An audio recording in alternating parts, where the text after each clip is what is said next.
نے سمود کی طرف ان کے بھائی صالح کو بھیجا کہ اللہ کی عبادت کرو، تو وہ دو فریق ہو کر آپس میں جھگڑنے لگے۔ صالح نے کہا کہ اے قوم، تم بھلائی سے پہلے برائی کے لیے کیوں جلدی کرتے ہو اور اللہ سے بخشش کیوں نہیں مانگتے تاکہ تم پر رحم کیا جائے؟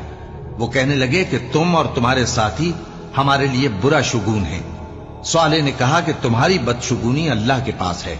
بلکہ تم ایسے لوگ ہو جن کی آزمائش کی جاتی ہے، اور شہر میں 9 شخص تھے جو ملک میں فساد کیا کرتے تھے اور اصلاح سے کام نہیں لیتے تھے۔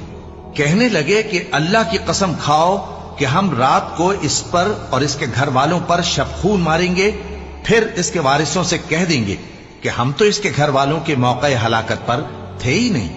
اور ہم سچ کہتی ہیں۔ اور وہ ایک چال چلے، اور ہم نے بھی ایک تدبیر کی اور ان کو کچھ خبر نہ ہوئی، تو دیکھ لو کہ ان کی چال کا انجام کیسا ہوا۔ ہم نے ان کو اور ان کی قوم سب کو ہلاک کر ڈالا، اب ان کے یہ گھر ان کے ظلم کے سبب تلپٹ پڑے ہیں۔ جو لوگ علم رکھتے ہیں ان کے لیے اس میں نشانی ہے،